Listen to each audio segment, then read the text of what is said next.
TV, désormais sur satellite et en RDC. Soyons connectés avec l'excellente musique congolaise. Suivons des moments de joie et d'amour avec les fêtes de mariage et d'anniversaire.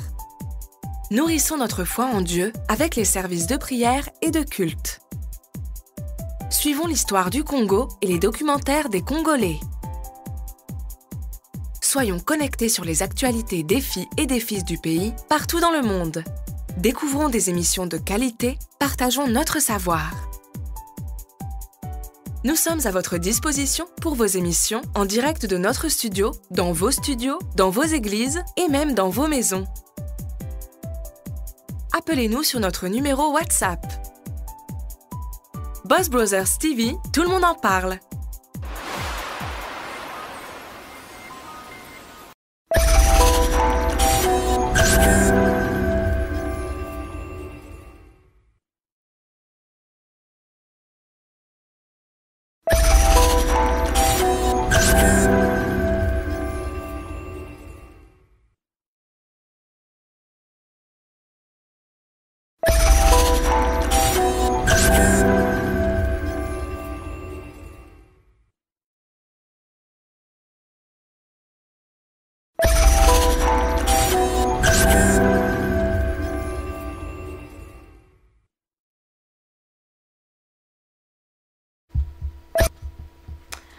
Greeting to you all who are the viewers of The Voice of Reason.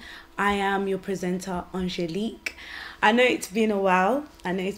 Since everybody has seen me on the screen here on this platform on the Boss Brother TV on Sipila TV channel 121, and it's been a while. I have been a little bit on hiding from everybody, but I am back. Just to tell you guys, I am back. Thank you for everybody that's been sharing the posters, has been spreading the news about The Voice of Reason being back. Yes, you know that your girl Angelique is here for you, bringing you what you all expect. As always, you guys know The Voice of Reason is about the young people, also the older generation, and also exploring about the people that we see on TV, that we see on the road, that we see doing their business, doing their acting, doing events, really digging deep to understand where do they come from, who are they, what makes them who we see today, and how did they build themselves. Just a short recap for those that are watching us for the first time. The Voice of Reason was founded by me, Angelique, also supported by the Boss Brother. Yes, we're on the platform of the Boss Brother.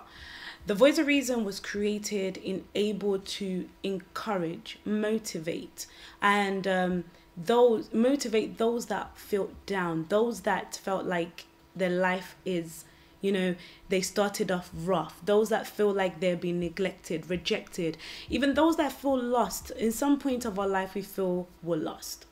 And The Voice of Reason was here, built for you. And also encouraging others that are doing well and those that haven't yet started to continue in their path. Now, to give you a short example of what The Voice of Reason is about, because it's been a while since I've been here, so I just want to make sure all of you haven't forgotten what The Voice of Reason is about. Now, I'm a little bit shy. It's been a while since I've been on the spotlight, but I'm going to try my best to deliver the best of the best to you. Now, some people that are tuning in for the first time may be wondering, okay, you spoke, well, I don't really understand. Let me take you back in 2017 when The Voice of Reason was born. The first show I ever started with was with Nicole Robinson, called Let's Talk About the Church. This was amazing. This was what birthed the vision of The Voice of Reason. Speaking the truth, speaking about things that young people go through, the things that people are afraid to bring out. Well, Nicole Robinson wasn't afraid. She said she's bringing it out there. What goes on in some of the churches, what goes on behind closed door. And she came forward on The Voice of Reason with me in 2017. Let's have a watch. See you very soon. It's not like what we think it was. And we just prayed and just believed in God and he did it. I was a bit shocked, but that didn't break me. I was just surprised. That's all. So when did you actually reach the breaking point? When you just said, you know what, even with God, even with everything, I'm done. I'm finished. Yes. It was when the pastor told my mother that God said that she should kick me out of the house at 18 years old, and that God said that she should stop cooking for me, stop giving me money to go to college. Wow. That's when I said, this is too much, because I need to pursue my career. I want to be a drama teacher, and if my mum stopped giving me money, how am I going to go to college? Mom, when a man of God, who is a leader of many people, comes to you to tell you that about your own child, I'm a mother myself. For me, I don't know. How was your feeling there? Straight away I know it was not God. Because God himself came to me and told me to look after my son and my daughter. Look after them. You understand? It's senseless we're going to save the world and our home are broken. You understand? So when he said that to me, I said, no, this is not God. Because God already told me to look after them. You understand? And I said to him, no, why would I stop giving my daughter, my child who I give birth to, money, food? Food is the stuff of life. And chore at the house. Where would she go? Exactly. Where would I go at 18 years old? So when I said this to our other pastor, the other pastor said, are you serious? I said, yes. He said that she's... And that was Nicole Robinson. And she wrote a book of her experience of being in church. I'm not criticizing every church, because they are good church. Within our community and outside our community, they are good church. There's not only bad church, but it's been a common thing since 2017 to see these things, man of God telling the parents, you know, your child is a witch, your child is this and that. And this book that Nicole Robinson wrote is actually to open up the mind of the parents, to open up the mind of the young people to see that it is wrong. Some of the things that are taught in certain churches are wrong. And I really appreciate Nicole Robinson to come into this platform to really explain about her experience. And if you would like to read her book to really understand what exactly happened to this young lady, because she was only 18, where was she gonna go? What happened? And what was the feeling, the emotion that the mother was feeling for a man of God coming to her to tell her to kick out her own daughter? Now, if you would like to buy this book, it's still available on Amazon, on eBay. And if you would like to get in contact with Nicole to speak to her, have a one-on-one. If you're experiencing this, I'm telling you, everything will be confidential and we're here to help. And if you're parents and you're going through the similar situation, or maybe your child is experiencing something and she doesn't want to go to church, or he doesn't want to go to church, and you're wondering what's going on, I think having a one-to-one with a young person who has been through it, who has gone through all of that, or even a parent that has gone through that, I will be more than happy to assist you. Now, early this year, when I came back, then I went out the window again. I had this amazing man. Now, I've had guests on this platform, but he's from Sierra Leone. Yes, he's not Congolese, but he is from Sierra Leone. And he went by the name of Van Mark. And he's an artist. He sings. I don't know. I shouldn't, I should add a little bit of sauce. And he was explaining to us, because probably many of you may have known him, by through his music. You may be playing his music, but you don't know where this man come from. What happened to him? Who is Van Mark? Where did he come from? Now, Van Mark was here on this platform, and he was telling us about his story when he was a child, at the age of 12, experiencing the war in Sierra Leone. And this a bit kind of poor kind of idea to me, because we are Congolese. In Congo, there's a lot of war. In Africa, in general, around the world, there's a lot of war. But commonly, I will speak about my community in Congo. There's a lot of war. There's a lot, children, dying, the mothers dying, everybody, a lot of trauma happening within our community. But this young man, to show us the Congolese people, we're not alone. And there is a young brother who decided to come on this platform and to speak to us about it. Before any further, let's have a watch. See you soon. Even though you're running away from work. But when did everything go wrong? When did everything turn upside down? You mentioned earlier about the civil war that happened in Sierra Leone. Yeah. Can you tell us a bit, and especially you were at the age of 12.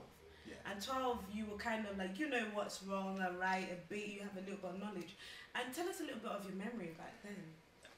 To be honest, I mean, I've got a lot of memories, but most of it, I think my brain is blocked out. Yeah. It's just a protection mechanism, and it's just blocked it out.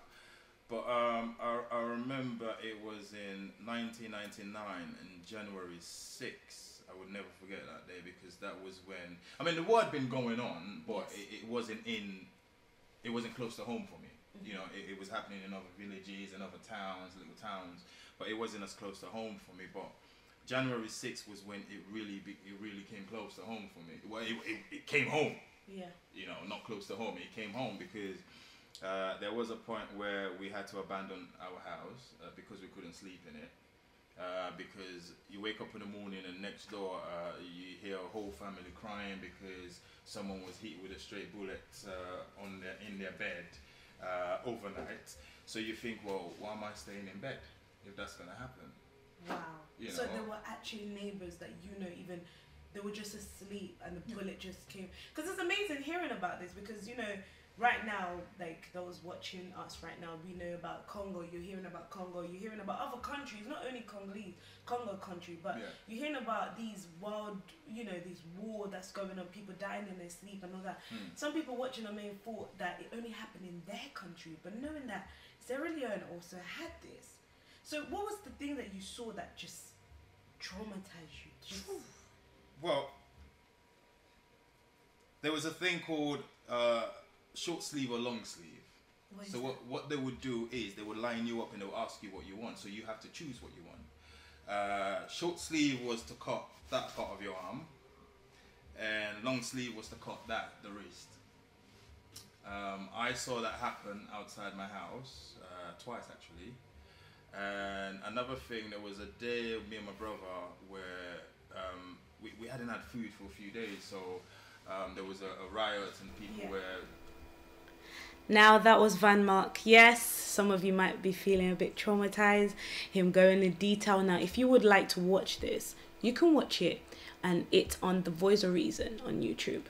Now, I don't want to bring out the source. I'm just bringing you a little bit for you to have a look. Now, Van Mark explained to us what he saw. You see, he spoke about long sleeve, short sleeve. People were getting their hand chopped. People were getting, and he was only 12. Imagine that. But today he's a successful man, working, improving himself daily, and bringing you the beautiful rhythm of his music. And you, all of you dancing and grooving, yes, that was Van Mark. Now, then I decided during 2017, I was like, I've spoken about the people, but there's one thing within our community that many people don't like to talk about, and that's depression. Many people, it came to my understanding that there's many people would insult or criticize a person who suffers with depression, but not knowing many of us in secret suffer with depression. Now let's have a look with the show. Are running through left and right through in the nerve system. No, actually on the left is the depressed one, on the right is the non-depressed brain. As you can see on the depressed brain, there's an imbalance of chemical. So the chemical cannot give, the information that it needs to the next one, enable for the brain system to work properly. As a normal one, as you can see, the chemicals are working fine, perfect. Let's come back to the studio. I wanted to show you that so that you can see an image, because sometimes talking is okay, but your imagination is not really accurate. But when you see an accuracy of an image, you can see what exactly is there. And you can see the depressed brain is darker than the normal brain. So that puts you absolutely down. Early on, before we went on a break, Mommy said that some people state it as mad, as a person being depressed, as mad. They put them in a category of madness, when actually it's not. You would say, you said it in your own word. Yeah, BK, what would you say on that? Do you know the amount of people that we have in Congo that we see them walking on the street and we think they're mad? There's a lot. There must be a lot. They're not mad. They're just depressed. But because it's not being looked at, it's not being looked at. Nobody understand that it's just the early stage of depression. So that person, it carries on. And then the next minute you see the person is taking off their clothes. The next minute you see the person going to eat something from the bin. But we see a lot of it here. As I always say, we have mad people in Europe, as we call them. Yes. But they have a home, they go to work, but they take regular medication because they are depressed. Being depressed is not being called as mad, but in our community, that's what people get labeled as. The label as a... And that was with our sister BK and also Mommy and Mental. She was here on the platform, both of them was here on the platform to explain to us exactly what is depression. As our sister BK was saying, many people, they wear normal clothes like us. They speak to us. They pass us by on the street. They even greet us. We even sit down with them. We eat with them. But they are there suffering with depression. I've been a victim myself. And every now and then, yes, there's time that I feel low. There's time that I feel down. So depression does exist. And I felt the need to use that topic or to explore within that topic about depression, helping others. There will be more. But however, I needed that to come through. If you would like to watch that, the voice of reason is waiting for you to get. The next one I wanted was Corinne, Forever Elohim. Now, in 2017, I hosted an event. Corinne gave me the opportunity to host an event with her called Forever Elohim. The calling of the lost. Sorry. This was it was a play never seen before, amazing, and I'm telling her to bring it back. That need to be back, and it was just explaining to us of certain situation that we go through, especially being in the church.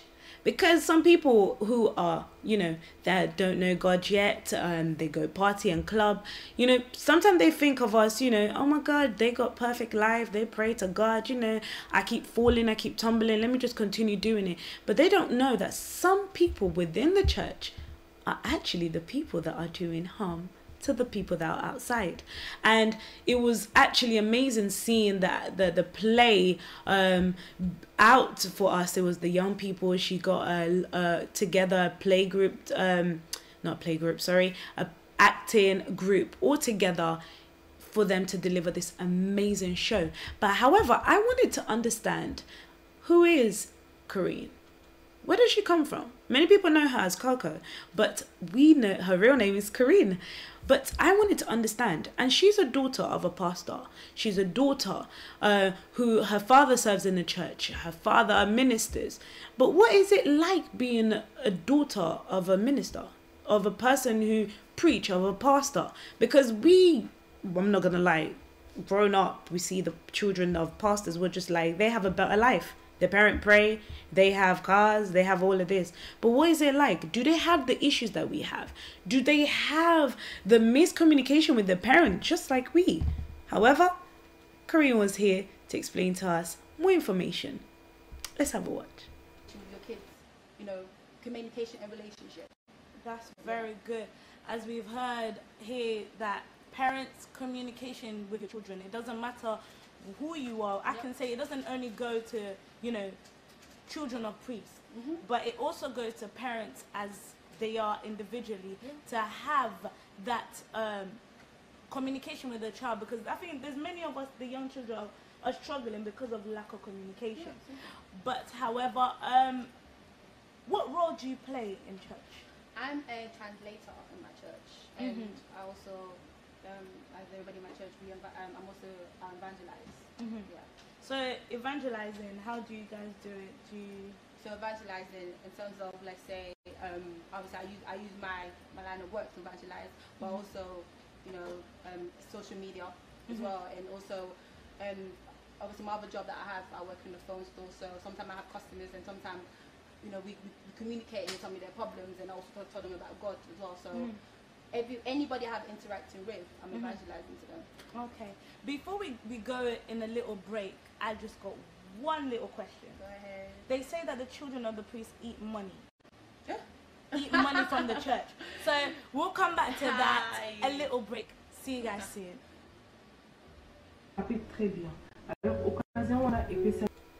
Yes, I'm gonna leave you guys to go and watch that, because those are the questions that many people message me asking. Is it true? Do they eat money? Do they, you know, eat behind their father, the mother? What do they do? So if you would like to watch that, you can be my guest and to go on YouTube, The Voice of Reasons with Angelique, and you can have a watch. It was really amazing to really have, you know, a talk with her here on this platform, discussing about who exactly is Corinne and what's her life like. She explained to us what it's like to evangelize. She spoke about forgiveness. We've all struggled with forgiveness. Hands up. Hell yes. And with forgiveness, and how she overcome, you know, unforgiveness, and how she learnt to forgive, how she learnt to overcome obstacle that came over her life, and how it was growing up in a house where your parent pray and they force you to pray as well. Yes, we've all been there. Yes, you're watching me and you're like, yes, we have all been there. And last but not least, I wanted to save this one. Now, I am not a fan, but I am proud of this guy. I am proud of him, and I follow each and every one of his work, and if I have to advertise for him, I do. If I have to be there and spread the word, I will. I always do, and I always will. And that's the guy by the name of Bob Kasongo. Now, Bob Kasongo, I would say majority of people in our community didn't really know this guy, but sooner or later, BBC even brought out this guy, and even now they're still bringing out this guy about his work. He was in prison. Yes, this guy was robbing the bank. He was literally robbing those bank. Let's have a watch of Bob Kasongo. See you soon. I was there for about 6 months. I turned 21 and then moved me to Wandsworth prison. And then when I went to court, the judge gave me a 5-year sentence, which I had to do 2.5 years. So it was at that point that I think you're still naive. When you're 22, you're still pretty young. You're still thinking, oh, okay, they caught me this time. Next time, I'm gonna prove them wrong. Next time, I'm gonna prove them wrong. And within a year of my release, like, you know, everyone does the same thing. Oh, when I get out, I'm gonna change. I'm gonna change. I'm gonna be different. So I got out. I got a job at this clinic. I was working there for a little while, and I was back to play some professional football. I got some on my contract. I signed for Horsham, which are based in West Sussex. The manager signed me, and I was enjoying my time again. But I guess when I got my first paycheck, working at this clinic, I was like, oh, what's this? Like, you know, how much was it? I think it was like £433 for the month, and you think to yourself, oh, I forgot about taxes. So I'm calculating in my head, okay, I've worked this whole month.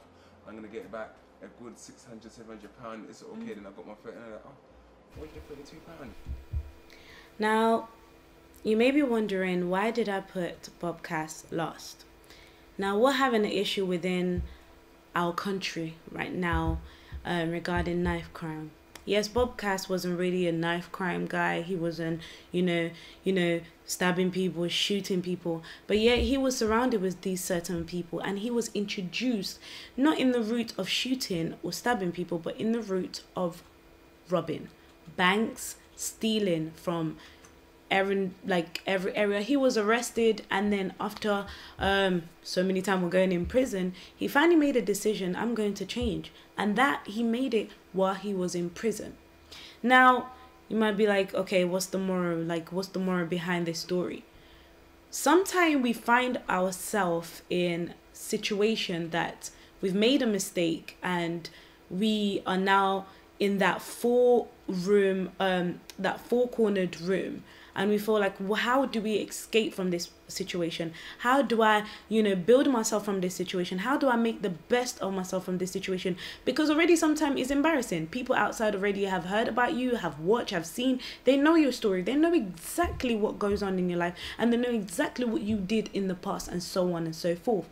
But however, this guy was in prison and decided to change his life while he was in prison. He decided to educate the outside. He decided to teach the young people. Now he has his own football club, which is helping to educate the young people, entertaining them, helping them, it's okay. Instead of you using all those energy on robbing and, fighting on the street, spending your energy on useless thing, invest your time in football. Maybe you might go into career. He's not only working in that, he's doing drama, he's doing film, trying his best in able to engage our young people.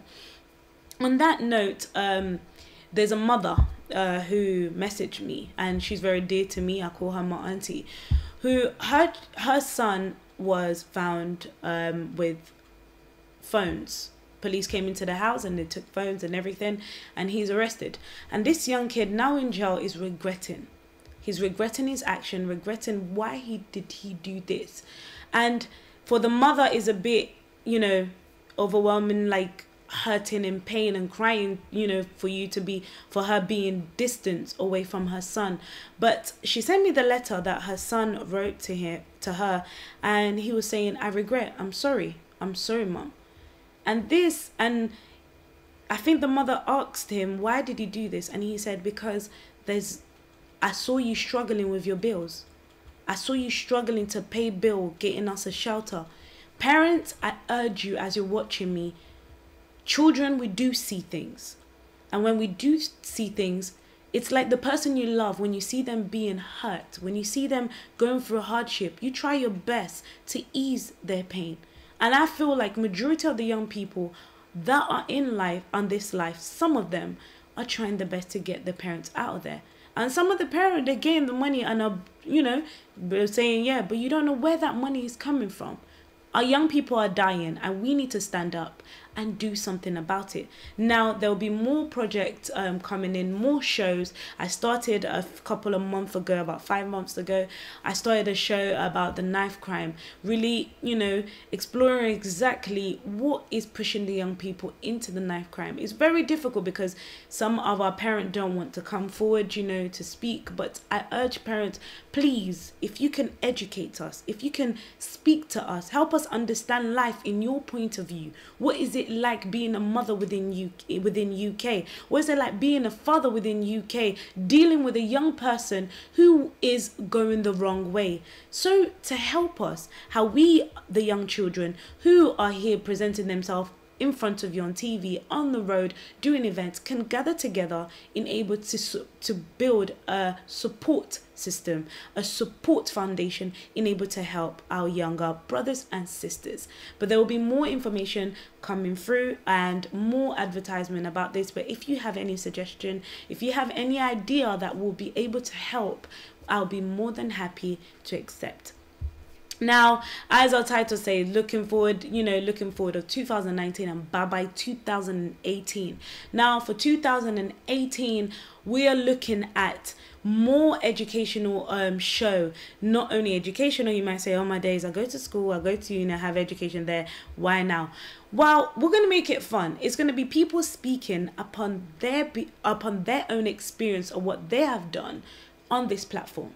And also, a little bit of sauce, we'll be starting a little mother show, young mum show, exploring about their experience of being a young mum. What is it like being a young mum within the UK? And what is it like being a young girl within UK?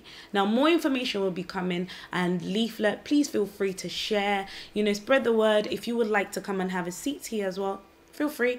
Just message me on my Facebook, Angelique Rebecca, on my Instagram, 24Angel, and I'll be more than happy to assist you and, you know, bring you here on this platform.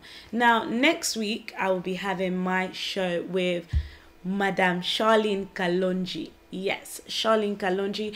We'll be discussing what is it like being a young girl within UK. Now you're like, okay, I know what it's like, but there's certain experience, there's certain things that happen to individual young girls within the UK that people keep it secret and they don't talk about it. But we don't seem to understand, why does this girl behave in a certain way? Why does she do this?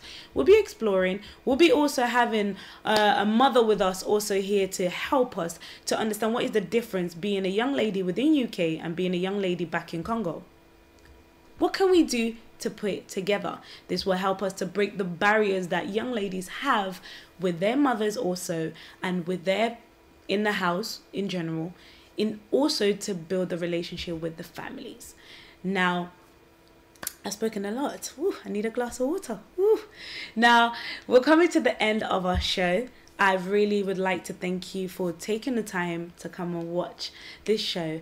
Thank you for everybody that's watching me in Canada, in Belgium, in Congo, Mbote, Sango Malamu, Mbote na Binonyoso. I would like to thank all those that always there helping me, supporting me with the advertisement, you know, with the leaflet, those that send me messages, encouraging me, those that, you know, always tell me the word of encouragement, how to do it, those that are always there just making sure that the Voice of Reason is here, presented to you every Saturday at 3 p.m. Yes, remember this time. 3 p.m. is the time for you to watch The Voice of Reason, and it's here on the platform of the Boss Brothers. Those that would like to watch it instead on Facebook, and you would like to watch it on your own living room, in your bedroom, now there's a box called Sepila TV box. Now with Sepila TV box, you can watch Congolese channel, you can watch English channel, you can watch also the Boss Brother TV and the Voice of Reason right there in your living room. You don't even need to, you know, go on Facebook, you know, you have to wait for notification to come to you. You can just tune in at 3 p.m. straight away on channel 121 on the Boss Brother TV, Sepila TV. If you would like to buy the box, feel free to come, you know, call me and I'll get you the box and tell you how you can get the box. Now, how can I go without telling you this? How? On the 8th of December, a moment to be there with the king. And you may be like, what are you talking about? Our sister Beloti Rema will be having her first ever concert. Now, those that have heard her sing, you know, with her nice, I don't want to go, my voice is, I have a sore throat. Let me just leave the video, the advertisement, just speak for itself. Let's have a watch. Here we are to praise your name. Here we are to worship you, Jesus. You're the mighty God. 100% Grâce et The Boss Brothers présente la sœur Beloti Rema en concert live à Londres. A night with the amazing king.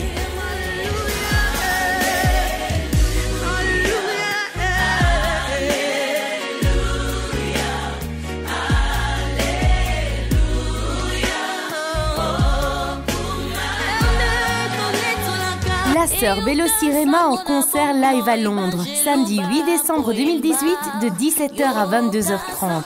Invité spécial, frère Alain Bonpetit, sœur Nénette Ouetti, frère Aigle Jules, frère Dédé Ekofo, Christian Kay, frère Ikeba Ali, frère Josh Kawuta, and RCU. Venez très nombreux, adorer et louer Dieu en vérité et en esprit. Une seule adresse, KLM Church, 117, Bruce Grove, London, N17, 6UR. Une journée de gloire. Hallelujah. On the 8th of December is the place for you to be with our sister Beloti Rema, starting from 5 p.m. to 10:30 p.m. on the 8th, and it will be, the address is 117 Bruce Grove, N17 6U12. So you don't want to miss. you don't want to miss. For more information, you can contact us, the Boss Brother, on Facebook. You can contact 100% Grâce, 100% Grace, I'll say in English, Sister Nisa Lessi, who is behind, who has found, you know, Sister Belotirema and bringing it out. We're pushing her through. Let's help our sister. You don't have to be Congolese for you to join us. Come all together, we'll be there. There'll be a carpet for you. We'll be there, you know, interviewing, you know, welcome you, you know, and we will be dancing our feet, worshiping God all together as one. So we've reached the end of our show, the Voice of Reason show, and I hate saying goodbye, but we have to say goodbye. And before we say goodbye, I have to give a shout out. You know, yes, I've started doing shout out. I never liked it, but I have to start doing shout out. A big shout out to Tracy Bilea. She lost her cousin a few months ago, and today was the burial. I'm very proud of her for holding it together. My big condolence to the family, you know, for everybody supporting and being there for her. Manaselelo, Jessica, Chalakis, Andrea Sosongo being there. A big shout out to you all for being there for her and all the Mangimbo children being there to support your sister Tracy. A big shout out to the Boss Brothers. Yes, how can I not say that? A big shout out to Anais. A big shout out to everybody. The names are too. Don't be offended that I didn't mention your name, but a big shout out to you all, especially you who support the Voice of Reason and you who watch the Voice of Reason every Saturday. Big shout out to you, a big kiss to everyone, and I will be seeing you next week Saturday. Don't miss out. I'll be watching for you. From now, from me to you, goodbye.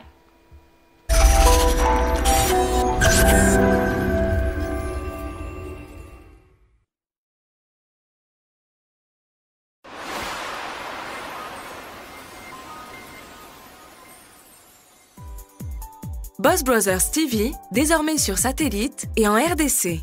Soyons connectés avec l'excellente musique congolaise.